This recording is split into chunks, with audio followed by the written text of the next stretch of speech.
Going into the 2024 Spanish Grand Prix, almost every team decided to test new upgrades on their cars, be it Mercedes' new front wing, Ferrari's new rear wing, or Red Bull's engine cover.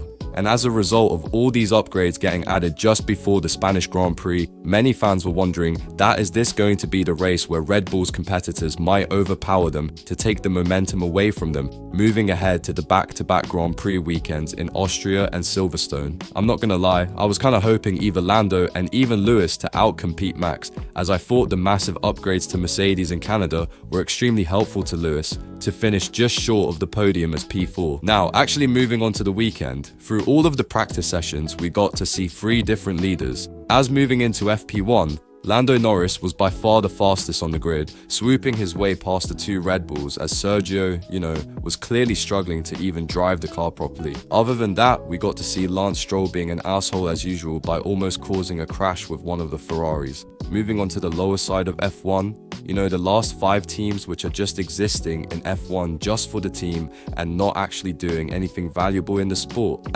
So Nico Hülkenberg was told to fuck off for the practice session, and Haas decided to put Ola Behrman in his position to practice. Nico, don't worry buddy, it happens. Okay, then driving into FP2, the entirety of the Formula 1 was surprised to witness Lewis Hamilton being the fastest car by miles, as he was chasing to win this GP to break the record against Michael Schumacher for the most Spanish GP win in the history of F1. But moving along, we got to see Max struggling with understeering in the car though, and Sergio doing so shit. The official F1 YouTube channel didn't even consider showing his performance in the FP2 highlights.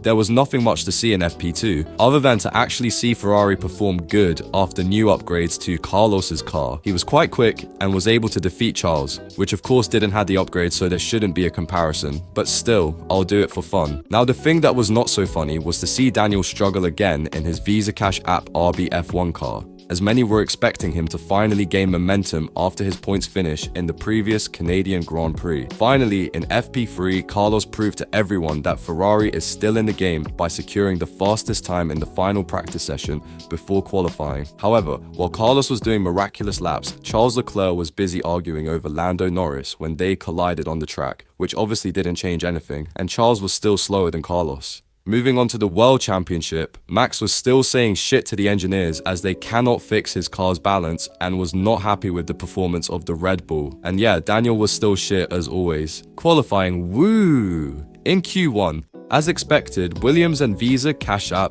RBF1 team was obviously eliminated. That kinda simple, because what more to expect from them?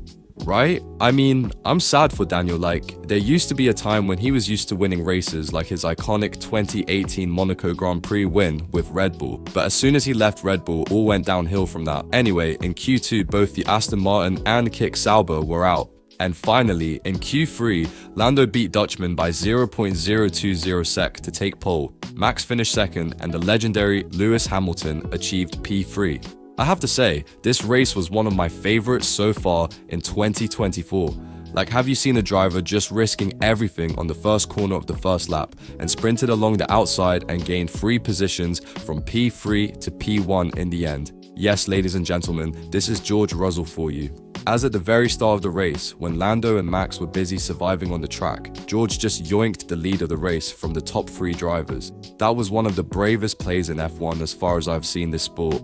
I've got to give George huge balls for that move. This track was something, I don't know what it was, but Lewis fired the fuck up for this lap. Have you seen his insane maneuver to the inside to overtake George? Fucking legend. After the major highlight for the race was the insane 25 lap battle between George and Lando for P2.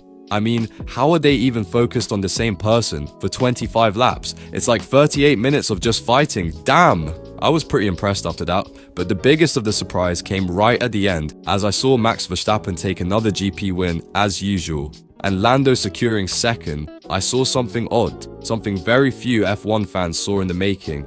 I saw Lewis Hamilton, the 7-time F1 world champion, the man with over 103 GP win, finishing third. This means Lewis has reached podium after 8 months. I was stun-locked on the chair, contemplating life, but I guess he still got it after all this time. Alright then, it's the end of the video. If you like this Spanish GP in a nutshell, please like, share and subscribe. Peace.